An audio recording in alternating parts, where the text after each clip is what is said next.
بسم اللہ الرحمن الرحیم۔ وظیفہ فور حاجت کے معزز سامعین السلام علیکم۔ آج کی ویڈیو میں ہم تذکرہ کریں گے قرآن کی ایسی سورہ کا جس میں خدا اپنی شاندار سلطنت اور اپنی طاقت کا ذکر کر رہا ہے۔ جی ہاں، میں بات کر رہی ہوں قرآن کی بے انتہا پیاری سورہ، سورہ ملک کی۔ اس کے علاوہ اس سورہ کی چھوٹی چھوٹی آیات میں یہ بھی ذکر ہے کہ ہم کس طرح سے اپنے دینی، دنیاوی اور روحانی مسائل کو حل کر سکتے ہیں۔ ٹھیک ہے، قرآن کریم کی جو ہے یہ بہت ہی چھوٹی سی پیاری سی سورہ ہے اور اس کی 30 آیات ہیں۔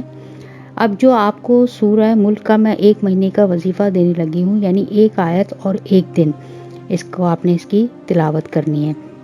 تو اس کا جو سب سے پہلا بینیفٹ یعنی فائدہ ہے وہ یہ ہے کہ آپ کو یہ سورہ زبانی یاد ہو جائے گی۔ 1 مہینہ گزرے گا، آپ کا عمل مکمل ہوگا اور آپ کو یہ سورہ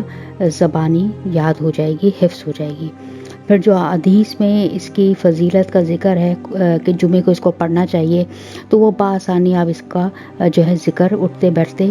کام کرتے ہوئے کوئی بھی پڑھ سکتے ہیں، کیونکہ جو ہے یہ سورہ جو ہے عذاب قبر سے نجات کا ذریعہ ہے۔ یعنی کہ حدیث میں بھی ہے کہ جو یہ سورہ جو عذاب قبر سے نجات چاہتا ہے وہ اس سورہ کی تلاوت کرے۔ تو اس کی ایک فضیلت تو یہی ہے کہ آپ اس کو یا تو ہر جمعے کو یا اگر ڈیلی اگر پڑھ سکیں تو اس کو ڈیلی اس کا جو ہے ورد کریں۔ یہ آپ کی جو ہے قبر میں یہ آپ کی مومن کی مددگار اور مونس ہوگی، اس کی ڈھال ہوگی۔ قبر کا عذاب جو ہے اس کے سامنے آ کے کھڑی ہو جائے گی اور اپنے پڑھنے والے کو اس سے نجات دلوائے گی انشاءاللہ تعالی۔ اب جو عمل میں دینے جا رہی ہوں بہت ہی پرانا وظیفہ یہ عمل ہے، تقریباً 90 سال سے پرانی بک میں جو ہے اس میں لکھا گیا ہے اور وہاں سے جو ہے اس کا ذکر ہے جو میں آپ کو بتانے جا رہی ہوں۔ یہ عمل پرانے اولیاء کرام نے بھی اس کو کیا ہے اور بہت ہی مجرب پایا ہے۔ یہ عمل کیا کیا کام کرے گا، یعنی آپ کی کس حاجت کے لیے آپ اس کو پڑھ سکتے ہیں وہ بھی نوٹ کر لیں۔ اگر کسی کو رشتے کی بندش ہے، کسی کا کاروبار یا جائیداد وغیرہ پر ناجائز قبضہ ہو گیا ہے، کسی کا گھر یا پلاٹ وغیرہ سیل نہیں ہو رہے ہیں، جائیداد میں وارث کو جائز حصہ اس کا نہیں مل رہا، یعنی ای کامرس، پیسے سے معاملات تعلق رکھنے والے معاملات جو ہیں، تمام مسائل اس کے حل کے لیے یہ جو عمل ہے بہترین عمل ہے۔ ٹھیک ہے، اس کے علاوہ کاروبار وغیرہ میں کلائنٹس نہیں مل رہے ہیں۔ اکثر میری بہنیں و بچیاں گھروں میں ٹیوشن وغیرہ پڑھاتی ہیں یا پارلر میں کام کرتی ہیں، تو اس عمل سے آپ کے کاروبار کے لیے، آپ کے ٹیوشن کے لیے، پارلر کے لیے کلائنٹس کھینچے چلے آئیں گے، بارش ہو جائے گی مہینے بھر کے اس عمل کے بعد۔ یعنی کہ آپ کا 1 مہینہ کا یہ عمل آپ کی تقدیر بدل کے رکھ دے گا۔ اچھا، جب آپ یہ عمل شروع کریں تو نیت جہاں آپ کی اپنے مسائل کی جو ہے حل کی ہو کہ میرا یہ مسائل حل ہو جائے، وہاں آپ کی ایک نیت اور آپ کو یہ کرنی ہے کہ یا اللہ مجھے یہ سورہ حفظ کروا دے۔ یعنی میں تیری محبت کے لیے، تیرے نبی کی خواہش تھی کہ حدیث میں بھی ہے جس کی میں تفسیر آپ کو بتا رہی ہوں کہ رسول اکرم صلی اللہ علیہ وسلم نے فرمائی، میں تفسیر بتا رہی ہوں، ایگزیکٹلی مجھے لفظ یاد نہیں ہے، کہ رسول نے فرمایا ہے کہ سورہ ملک، میری خواہش ہے کہ سورہ ملک ہر مومن کے دل میں رہتی ہو، یعنی کہ ان کی خواہش تھی کہ ہر مومن نے اس کو حفظ کر لیا ہو۔ تو جو ہے مطلب ایک طرح سے یہ بھی وش آپ کی ہونی چاہیے کہ آپ اس لیے بھی سورہ ملک کا جو ہے یہ عمل کر رہے ہیں۔ دوسرا، میری جو بہنیں بیٹیاں ہیں جو اپنے مخصوص ایام میں اس کو نہیں کر سکتی ہیں، تو وہ اس کو جو ہے گنتی بعد میں پوری کریں گی۔ اپنے ان ایام میں خاص میں جو ہے وہ یہ عمل نہیں کریں، بعد میں گنتی پوری کر کے اپنے 1 مہینے کا 30 دن کی جو مدت ہے اسے پورا کریں، تو خواتین کے لیے 1 مہینے سے زیادہ کا تھوڑا عمل ہو جائے گا۔ تو خواتین کے خاص ایام کے علاوہ اس میں کسی قسم کا کوئی اور ناغہ یا مجبوری نہیں شمار کی جا سکتی، وہ جائز نہیں ہے، ورنہ آپ کا عمل جو ہے صحیح نہیں مانا جائے گا۔ ٹھیک ہے، اچھا اس عمل کی طرف آتے ہیں تو اس عمل کی جو شرائط ہیں اس کو ذرا غور سے سن لیجئے۔ سب سے پہلا تو یہ کہ اس کے جو اوقات ہیں یعنی کہ ٹائم ہے وہ 2 ٹائم ہے، یا تو آپ عصر سے مغرب کے درمیان میں اس عمل کو کریں، پھر پورے مہینے آپ کو یہی وقت رکھنا ہوگا، یا پھر دوسرا وقت عشاء سے لے کر فجر کی نماز سے اذان سے پہلے کا ہے۔ تو یہی سب سے بیسٹ ٹائم ہے میرے خیال میں، ہر فیلڈ سے تعلق رکھنے والے، چاہے وہ خواتین ہوں، چاہے وہ اسٹوڈنٹس ہوں، چاہے وہ مرد حضرات ہوں، تو یہ وقت ان کے لیے بھی بہترین ہوتا ہے۔ تو ان میں سے کسی ایک وقت کا آپ انتخاب کر لیں،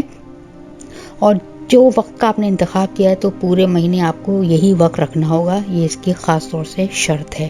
یہ آپ نے اگنور نہیں کرنی ہے ورنہ آپ کا عمل جو ہے یہ پورا نہیں مانا جائے گا، نہیں ہوگا۔ اس کے علاوہ آپ نے کرنا کیا ہے، درود شریف آپ نے پہلے دن آپ نے کسی بھی وقت آپ نے مقرر کر لیا ہے، بیٹھ گئے آپ سکون سے، اور پہلے دن آپ نے اول و آخر 3، 5 یا 7 دفعہ درود شریف پڑھ لیں۔ درود شریف کوئی سا بھی پڑھ لیں، کسی بھی قسم کی کوئی پابندی نہیں ہے۔ اس کے بعد آپ نے قرآن سورہ ملک کی پہلی آیت،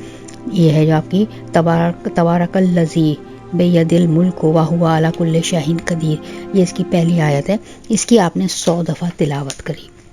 100 دفعہ تلاوت کری۔ درود شریف اپنا جو آپ نے تعداد مقرر کی تھی، جو پہلے پڑھی تھی، وہ پوری کی، اور آپ کی یہ عمل ہو گیا۔ پھر دوسرے دن آپ نے دوبارہ سے آپ بیٹھے، درود شریف آپ نے اسی طرح جو اپنے تعداد ہے 3، 5، 7 آپ نے پڑھا، اور جو پہلی آیات ہے وہ تو آپ نے جو بھی آپ نے سورہ ملک کی پہلی آیت ہے بسم اللہ سے شروع کی، وہ آپ نے صرف ایک دفعہ پڑھی۔ پھر جب دوسری آیت پر آئیں گے تو وہ آپ نے 100 بار پڑھنی ہے۔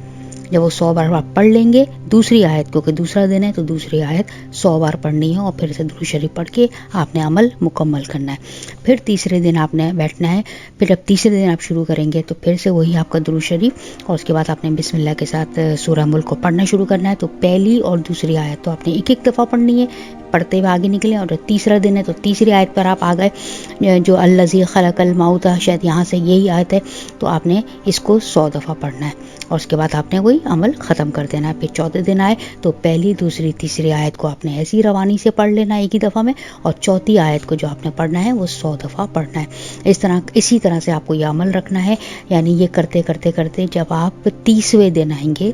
یعنی کہ 30واں دن اس کا مکمل ہونے جا رہا ہوگا، تب آپ سورہ ملک کو بسم اللہ کے ساتھ وہی آپ نے آخر درود شریف پڑھنا ہے، پہلی آیت سے لے کر 29 تک روانی سے پڑھنا ہے ایک ہی دفعہ میں جیسے پڑھتے ہیں، اور جب 30ویں آیت پہ آئیں گے تو 30واں دن ہے تو آپ نے اس کو 100 دفعہ پڑھ کے آپ کا یہ عمل بھی آج مکمل ہو جائے گا 30 دن کے بعد، اور آپ کی جو ہے آیت بھی مکمل ہو جائے گی۔ پھر آپ نے جو ہے اپنی جس حاجت کے لیے پڑھا اس کے لیے دعا کریں۔ اس عمل کی خوبی یہ بھی ہے کہ آپ اس میں بیک وقت، یعنی یہ ایک عمل آپ 7 حاجات کے لیے، اپنی 7 دعاؤں کے لیے کر سکتے ہیں، یعنی کہ آپ کے لیے جو آپ کے 7 حاجات ہیں جو آپ نے چن لیے کہ یہ رکھنا ہے، تو وہ آپ اس کو اپنے دماغ میں رکھیں گے، اور ان کو دماغ میں رکھتے ہوئے آپ نے 29 دن تک یہ عمل کرنا ہے، اور 30ویں دن آپ نے پھر ان کو دوبارہ سے ریکال کرنا ہے، باقاعدہ زبان سے بیان کرنا ہے کہ جو 7 حاجات آپ نے اپنے ذہن میں رکھتے ہوئے یہ 29-30 دن آپ نے عمل کیا۔